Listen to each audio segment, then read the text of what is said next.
Welcome to the Real Estate Pros Show, where we interview real estate investing professionals from coast to coast, as well as the service providers that serve the real estate investing industry. Our goal is simple: share what's working now to help you improve and scale your business to the next level and meet the pros that can help you get there. Real Estate Pros is powered by Investor Fuel, America's leader in helping real estate investors and professionals build the business you need to live the life you've always dreamed of. Let's start today's show. Property insurance for real estate investors doesn't have to be difficult, but it does need to be there to protect you when you need it. MyInvestorInsurance.com not only provides insurance at 15 to 30% cheaper than traditional agencies, it's built specifically for real estate investors like you. You can set up an account in about 2 minutes, get quotes on properties, turn on and turn off insurance for your fix and flip or rental properties in around 2 minutes without having to talk to anyone directly, all through our portal. There's no better way or faster way to make sure you've got the coverage you need to protect you, and no more lengthy policies either. Once you're set up, you're billed monthly and prorated by the day for however long your policy is active. It's powered by MSI, the third largest independent MGA, with 1.5 million customers and more than $1 billion in cumulative premiums written. Get set up today in about 2 minutes at myinvestorinsurance.com/fuel. Andy. Hello, everybody, and welcome to the Real Estate Pros Podcast. I have with me today Mr. Andy Nathan. Andy, how are you, sir? I am doing awesome. Thank you so much for having me on the call today. Hey, we're excited to have you. But first, we got to pay the bills and tell you a little bit about Investor Fuel. Investor Fuel, we help real estate investors, service providers, and real estate entrepreneurs 2 to 5x their businesses to allow them to build the businesses they've always wanted and allow them to live the lives they've always dreamed of.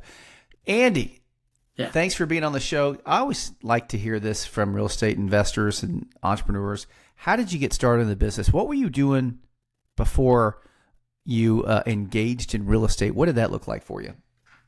Ooh, a different life. So I got involved in 2005, 2006, right before the crash, and I was a mortgage broker for a few years. I actually left the industry for a little while after the crash. But I remember I was a mortgage broker, and I was probably about 25, 26 years old. Someone told me, look, if all you do in your life is you own 10 properties free and clear by the time you retire, you will never have to work another day in your life. Because, 10 properties, and even if they're renting out at 1,000 or 1,500, at that point, who knows what this was in 2005, so the numbers are a little different. But even if one or two of them are not rented, you're still making enough money to pay your bills and do whatever you need in your life. And it's not that much work to have 10 rentals. So if all you do is have those 10 rentals, then you could live a pretty good life. And it was well before house hacking, well before anyone even knew used that phrase. And I bought a 2-bedroom, 2-bath condo in the suburbs in Schaumburg, Illinois. And I lived in one room. I lived in the master bedroom, and there was a small bedroom off the side, and then there was a bathroom across the way, and I would rent out that room to other people. And, it was $500 a month, and I had it was a lot of turnover, because the people who want single rooms by themselves, it's not like they're going to be there. A lot of I try to get long terms, and, I don't think I had anyone there more than 6 months, 7 months. But, it was great. I met a lot of fascinating people. Some of them were a little weird. Some of them were... I had one guy who he had various interesting theories about the government and everything else, and paid me only in cash. So basically, at the beginning of every month, he would give me $500 in cash. And when he first paid me in the deposit, he gave me I think it was $1,200 in cash, which was, I'm like, damn, this is fun. So yeah, that was a start. That was... You were house hacking before it became even a saying. Yep. I didn't even know when someone started saying house hacking years later to me, I said, what is it? And I said, oh, I already did that. Done. Check it off the list. Yeah. So that was your foray. Okay. Gotcha. Yep. Yeah. And then, so I'm assuming when did you leave the mortgage business? What year was that? Stop living on an island and join the #1 mastermind in America for professional real estate investors. Investor Fuel is a community of hundreds of the nation's top investors working together to build stronger businesses and better lives. In addition to the amazing community of real estate investors acting as a board of advisors for one another, Investor Fuel members have access to 100% funding on purchase and repairs for our members only, a health insurance program, and benefits and discounts that more than pays for the membership of most of our members, meaning it's actually costing you money to not be a member of Investor Fuel. If you're looking to scale your business and build a business that allows you to live the life of your dreams, please visit investorfuel.com today and book a call with our team. So I had a lot of fun in 2008, 2009, as various people did. I had a property in Florida, which, and I tell this story not to like scare anyone off of investing, but I tell it just like, hey, do your due diligence. I bought a property in Florida where it was a nice property. I went to see the property, everything else. I bought it for $200,000. It was at the top of the market in 2007. And when I went to go sell it in 2010, the rents had gone from $1,200, no, it was $1,400 a month. And my expenses were $1,200. And it dropped down to about $800 a month for rent because the Florida market was so messed up. And then I also, in addition to that, found out that there were a lot of people who were not paying their association. So they decided to do a special assessment to make it more difficult. So instead of just having the assessment, they raised the assessment by another $500 every month. So I went from making $200 a month on a property to losing $1,000 a month. Had a short sale of property, which I was able to do. And then I kind of left the industry around then. I had a few other properties where I had to get rid of as well. It was everything turned upside down at once. And I was a mortgage broker also. And the deals that were coming through they just dried up. So right. It was a lot of fun all at one time. So what ended up happening was I left the industry and I started up a digital marketing company in 2009, which I did for about 10, 15 years. I actually just left. I was working at a company for about 5-6 years. I left that last year. But I mean, I still love doing digital marketing, but I've been going back in about 2019, I went back in at one of my first clients in digital marketing. He's actually my business partner now. So I met him 2010. And we started going back and forth trading services with each other. And 2019, he was investing, and he said, "Why don't you come invest with me on the south side of Chicago?" I said, "Well, that sounds kind of dangerous." Knowing as much as I knew about the south side, I'm like, "Meh." And we actually started investing, but we started doing well. Look, we could always do better, but we with all the challenges hitting the market, we've had some slowdowns. But we've done a few deals every year. I'm not going to tell you I'm like, hey, this is my $1 million success story yet. But at the same point, we've been investing. So we're doing some fix and flips right now.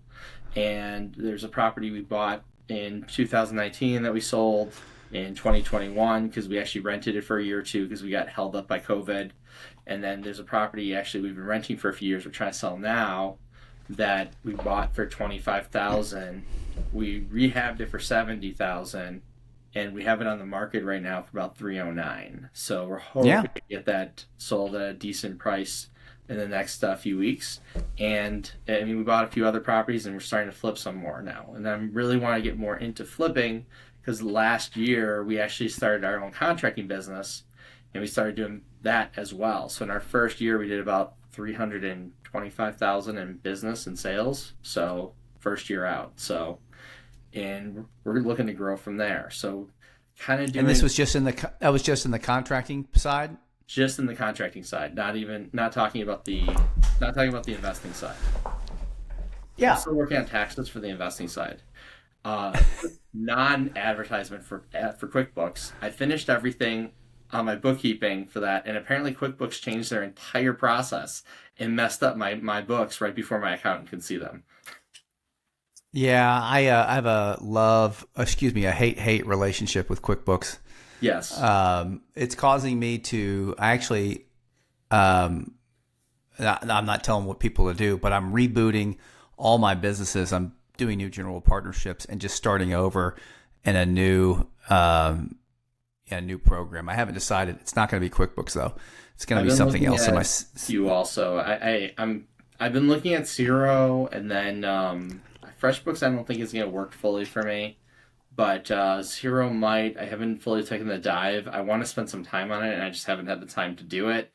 Plus, I'm just so sick that I actually spent about 20 hours getting my books ready, and then QuickBooks just destroyed everything and said, "Well, that's your problem."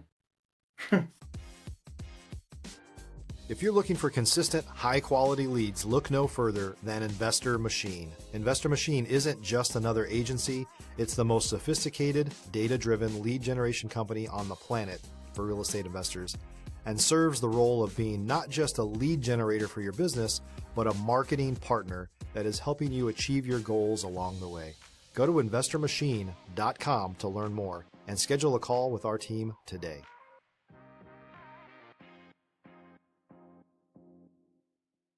Yeah, that's the other thing is that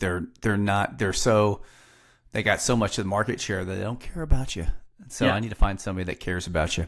100%. So that's pretty much the problem I'm having. So sorry, right. I didn't mean to go into an anti. No. These things go where they go. They go where they go. So, so the nugget here is, Andy, is that I think when you and I talk about this, it's a pain point. And other people, it's like one of those things where like, oh, I'm having that same problem too. So it's like one of those things that stays underneath the surface until people talk about it and they realize, oh, we're all having the same problem. QuickBooks actually is trash and we hate it. That's just my opinion. But yeah, I think with the advantage, and I'll be honest with you, because one of the things we're looking at is with AI, I think at some point, like a Grok or a Chat GPT, you could probably run your books through an AI, something similar to that. So I'm looking, or even like, I'm not saying you can do that now. Like that, you could just to visualize the data.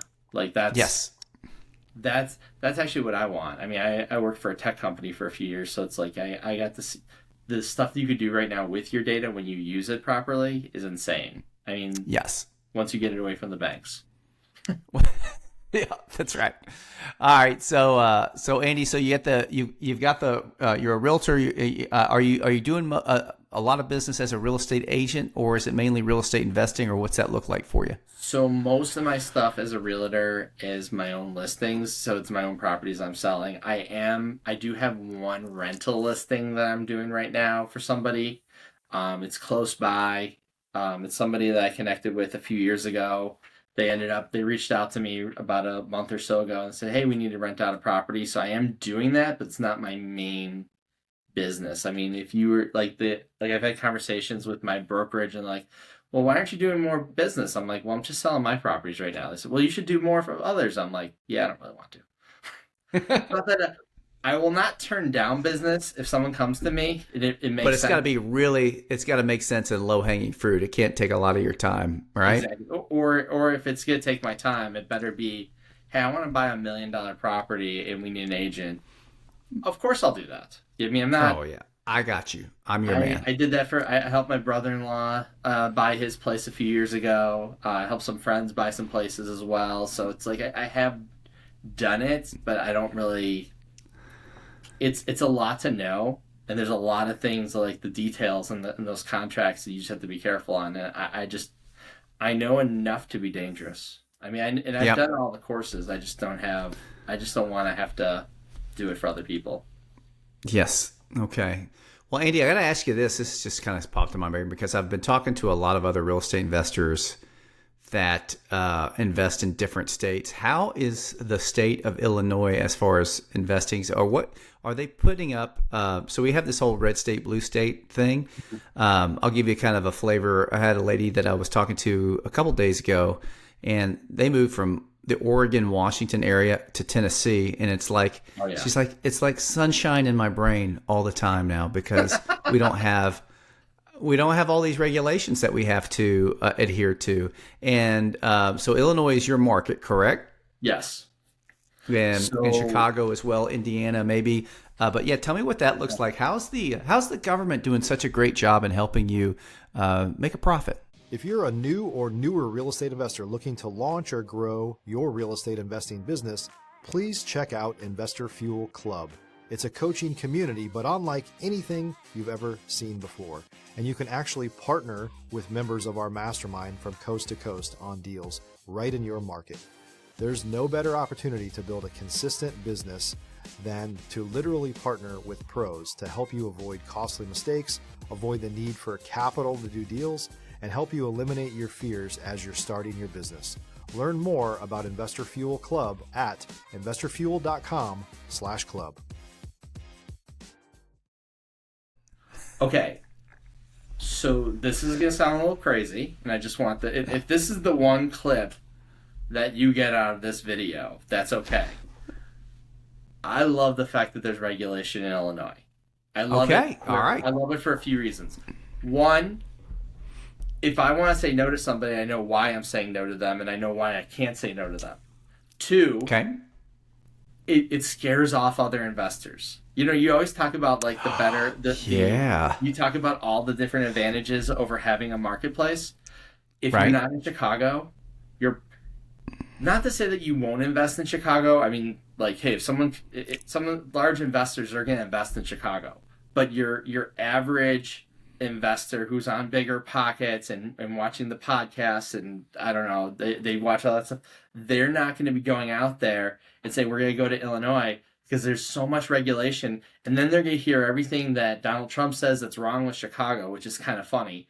And then they're going to hear everything that everyone else talks about with all the regulation in Chicago. And they're right. Some of the stuff that Chicago does is stupid. I mean, I'm not here to justify all the regulation. Right. For me, I love the fact that Chicago has regulation because the fact that it makes it a competitive advantage because I live here and I know exactly what I can do and I can't do. And that means that I have the leg up. And that means even if someone comes from out of state, they're probably going to be looking for a partner. So whether they hire me as a contractor, whether they hire me as a realtor, whether they want to just partner up with us, that's great because they want to work with us because they need somebody boots on the ground. In Chicago, very much unlike a lot of other parts of the country, and this is changing a little bit just based on how technology has changed society, but we are definitely more a face-to-face phone call type community than you have in a lot of other places. I'm not saying that anywhere else you can't do that, but Chicagoans want to meet people in person. They want to be like, hey, we want to see you. And it's like, you have to go out there. And it's like, it makes it easier if you're there. And I invested a lot in the South Side. So it's not like it's like a quick jaunt to get over there. Sometimes it takes me half hour, 45 minutes to get there. And I don't do like the far south suburbs because it's too far of a drive. But I could pretty much do most of the Chicagoland area within a 30, 45 minute drive because I live on the north side. And I know what the rules are. Now, there's always stuff that's going to happen that's going to bite you. And you have to just be aware of that. I mean, Chicago has rules that are so like when you're in for tenants, for example, you can only look at 3 years history for foreclosures, evictions, like any type. How do they navigate that? How do they restrict you from looking at that? So some of the credit bureau places now will actually, or some of the credit bureaus and some of the services that do renters will actually know that Chicago does that, and they serve it. They provide you credit based on that. But also, if you're looking at their credit, and let's say they had a foreclosure in 2019, 2020, something like that, and you deny them for that reason. If that tenant, because if you send them a written letter saying, hey, we're denying you based on credit, and they ask why, or they go to the city of Chicago and they try and say, hey, they're denying us based on something they shouldn't be denying us, you have to be able to explain it. I mean, so it's kind of a cat and mouse game, but you just have to know you can't look past 3 years. I mean, the other thing that we do that makes it easy, that's an interesting way of getting around it, and it's kind of funny, we've had people tell us that's not legal, but there's nothing in the laws against us. We do home visits before we take on a tenant. We want to see what your current home environment looks like before we go to your next one. And I can tell you our best tenants have been the ones who've had nice houses and everything else, because the ones who are causing problems, they're causing problems at the previous location as well. Yes. Yeah. So that's and yeah, that doesn't sound like it would be illegal. But again, I don't know. what I think the big nugget though that people need to hear is this: is that you've created, well, so we necessarily don't believe everything that you hear about a certain state or a certain city, but maybe do and let Andy just take all the deals, because Andy knows how to navigate through those restrictions and things like that. So it's really cool that you see it that way, because that's what entrepreneurs do is they figure out, okay, where are the obstacles at and how do I get around them or go through them? Exactly. And so, but some people get all, so I live in Memphis. Okay. You live in Chicago. What is Memphis and Chicago known for? Pretty violent place to live. Oh, I thought you meant Right? blues. Never mind. Okay, yeah, that too. I've been to Beale Street, and so I think of blues. I wasn't thinking about violence. Sorry. Well, let's do it this way. Blues. Chicago's got great music scene as well. But people are like, isn't it dangerous in Memphis? I say, yeah, there's dangerous parts of it. Yeah. But in Illinois, but I'm thinking too, like I'm kind of got this bias of Chicago. It's like, how do real estate investors even operate in there? Yet I know you and I know some other people that do operate in there. And so obviously you can have some success even in what you would think would be a tougher environment. Yes. And don't get me wrong. There's definitely things that happen in Chicago that don't happen elsewhere. Like I know of a landlord who the city of Chicago is going after him, and they're saying he's a slumlord. He owns 700 units. And not saying he's not a slumlord, because I don't want to get into this, because I think he's basically having health issues and he's not taking care of his property as way he should be. Right. He was actually one of my first clients when he hired me, but then he was a lot. And he was your stereotypical version of what a 1980s slumlord looks like. But he wasn't doing anything that he thought was wrong. He thought he was taking care of the properties, but the city of Chicago was like, no, and they revoked his Section 8 abilities. And they took it away from 110. He had 100 tenants who had Section 8, and he's like, nope, no, he can no longer serve them. And they told them all to move.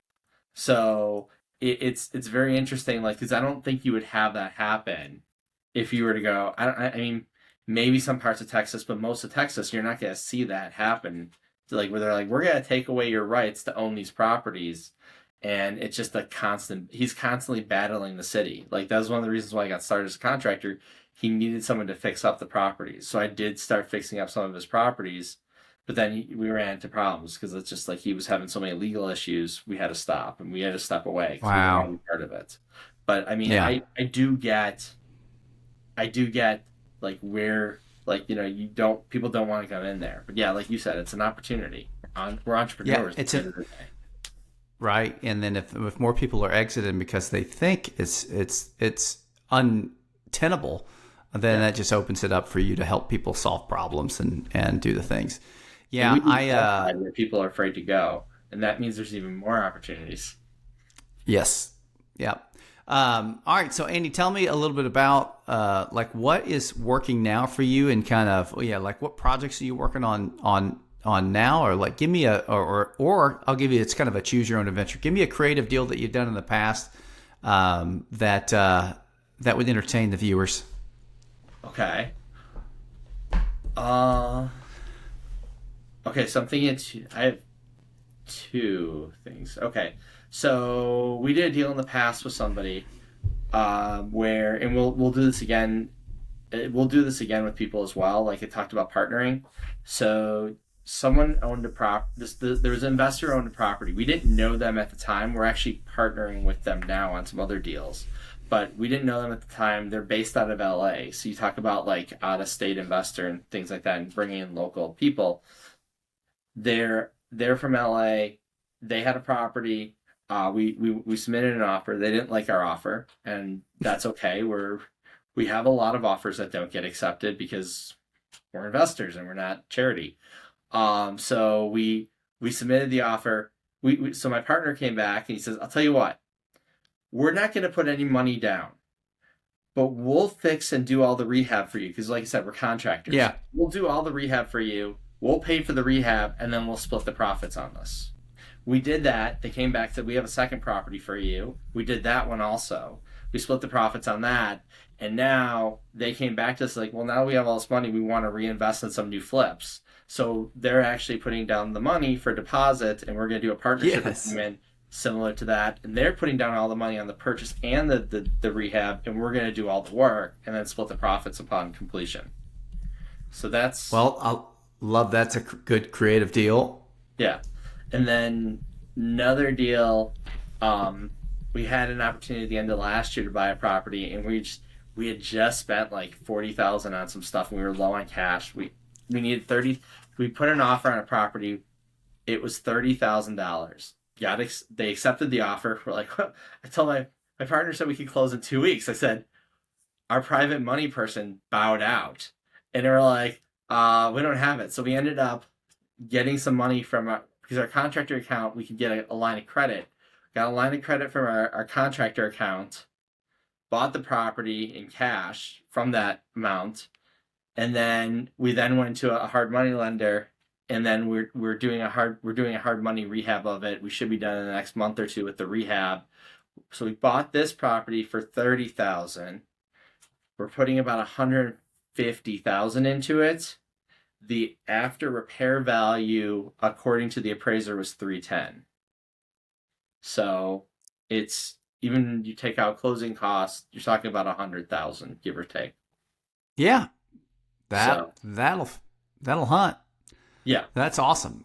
Yeah, so those are the two examples. All right, well, good. I love it. And so, Andy, tell me a little bit about life outside of real estate. What does family look like? What do your hobbies look like? What do you do that's not real estate related?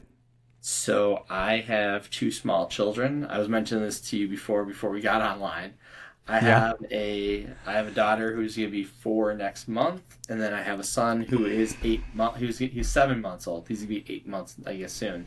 So essentially, a lot of the weekends, I do try and sneak in some stuff like in the mornings. Like this weekend, I have a cash flow game which I host once a month for an event, and then my wife tries to make sure I don't do anything else the rest of the weekend. She's like, weekends are for families, and I sometimes listen to that. But a lot of our weekends are spent basically with family. I mean, like this past weekend, I don't remember what we did Saturday. We did something. It was with the kids. And then Sunday, I know we had one of my daughter's friends had their 4-year-old birthday party, so we went there. Then one of the neighborhoods had a garage sale. So it's like this huge annual garage sale event. So we walked over there. And then after that, we found a shelving unit that we could use for our kids to put all their toys in, because the toys are kind of going like this. Yes. They consume everything. Yes. And then one day they don't, which is where I'm at. How old are your kids? I got 22 all the way down to 12. Wow. Okay. How many are we talking about? 4. Okay. Yeah. I have a philosophy: you don't have more kids than hands. Well, here's my philosophy. It's the old biblical: be fruitful and multiply. Yeah. So I have a boy and a girl. I was like, that's good. I'm like, I actually told my wife told me after we had about a year or two. But you're just replacing yourself and your wife. You're not multiplying. We need more Andy Nathans out there. You know what I'm saying? You know what? I get that. I know that's what the Bible says. The Andy book of Proverbs says 2. Two's good. I was fine with 1. All right. And my wife informed me that I was wrong, and she said my daughter needs a sibling. So I said fine. I said as long as we have a son. There it is. Yeah, you I said put it out there. We're done. So that's awesome. We had we have a boy and a girl, and I am 100% fine with that. I mean, and I don't know about you. I know in Chicago, the daycare is just absolutely out of hand, and we're paying about $3,500 a month just for the 2 of them. Now, so there will be any more multiplication of that. I don't know if I can handle it. So yeah, that's right. That is a challenge. Yeah. Well, that's cool. And the cash flow game, you've been doing that for a while. And now, do you have people that how did you get people to play with? Did you start out with people that were friends, or did you meet people playing it, or how did that work? So a lot of it was organic. I have a meetup group that I've had for a few years. It has about, well, actually, I bought one over that had like 3,500 at some point, but that was about a year or two after I started. But I have a meetup group that has 500, 600 people in it that I've grown organically. And then I have another one, like I said, 3,500, but I basically just promoted on Meetup every month. I mean, it's probably the best $30 in advertising that you, or 35, I think it's 35. It's probably like the best $35 in advertising you could do for your business every month, because Right. you do one meetup a month, you promote it ahead, you promote the meeting ahead of time, you have people come there. The people who come are definitely interested. We have a lot of people who keep coming again and again. I do mention it. I do a lot of networking outside of that, so a lot of it probably comes from that networking as well. But I would probably say either it's other networking events or it's just from the meetup group, and maybe a little social media, so like some Facebook, some LinkedIn. But 90% of it has been all organic. I don't know. That's awesome. Yeah. So, I love it. or That's the power. Paying for it, but Yeah. That's the power of networking. And so last question for you is that, has there been a book? Has there been a coach or a mastermind that has helped you and kind of helped your business in any kind of way that you could identify? Okay, so I can think of, well, one, Think and Grow Rich, if we're talking about books, because that's ultimate mindset book. I actually used to teach that to, like, I went to a community kitchen and said, hey, I want to teach it to other people, and did that. Right. But I would say in terms of coaches, I've had besides from my parents, who are the ultimate coaches, I would say I've had 2 or 3 really great coaches. There was a guy I used to work with. His name was James Budd. He helped me a lot back in the day. Just worked through some issues. Unfortunately, or fortunately, he went up to see the big guy in the sky. All right. Yeah. So, but I mean, he passed away a few years ago. Actually, it was like, I think it was pretty much a broken heart, because his partner of 25, 30 years died based on a crippling disease, and he died 6 months later. Oh. So he was probably one of those people that, like, he taught me a lot of things. Like, I know, like, for like even just meditation and stuff like that, like just how to breathe and take it in. Like, there's still things I hear when I say that, and I'm doing it to myself internally. I hear his voice in there in terms of some of the things that we used to do. I also have a sales coach that I work with. Her name is Donna Smith Bellinger. She's great. She's been helping me with the contracting business. Been working with her for a little while. In terms of real estate, truthfully, I would just say I was a former mortgage broker, so I was licensed in that. I'm a licensed contractor, and I'm a licensed realtor. I know not everything comes from the license, but between the 3 of them, I think, like, I'm not saying like you get everything, but you get so much in there from just doing all that. Like, if you got an education, be a licensed realtor, broker, whatever you don't want to do, it's good to just have that license so you know what the heck you're talking about. Yeah, it is. It is. Well, hey, Andy, where can people find out more about you? Where can they see you online? Where are all the locations if somebody wanted to reach out to you and maybe they had a deal for you in Chicagoland? Absolutely. You can definitely check me out. I mean, Facebook, it's at Andy Nathan. For LinkedIn, I know I'm still Andy or Andrew Mark Nathan. My Mark is with a C. And then you can find me on my website. For my contracting business, it's Creative Smart Contractors with an S at the end.com. So creativesmartcontractors.com. And then andynathan.net is my realtor site, where I also post some stuff. So you can pretty much, if you Google Andy Nathan, you'll find something about me on the first page somewhere. So yeah, just awesome. Just Google Andy Nathan. I should be somewhere on there, or Andrew Nathan. I don't know. Either way, or I like it. GPT me. I don't know. Yes, sir. Yeah, get them on the AI. Well, Andy, thank you for being part of the Real Estate Pros podcast. We really appreciate your time, folks. The information about Andy's in the show notes below, so you can check that out. Folks, remember to like and subscribe, and we'll see you next time. Thank you so much for having me. Thanks for joining us for today's Real Estate Pros Show. You can learn more about the amazing benefits of the Investor Fuel Mastermind community, including surrounding yourself with hundreds of other rock stars, 100% financing for your deals, and members-only discounts from vendors you're likely already using that, as a member of Investor Fuel, will save you more than the cost of your membership. Visit investorfuel.com to learn more. If you're interested in joining us as a guest of this show, please visit investorfuel.com/pros to apply. You can also check the show notes for access to free resources, how to get access to world-class lead generation, and much more. Don't forget to subscribe so you never miss another episode. Have a great day. We'll see you on the next show.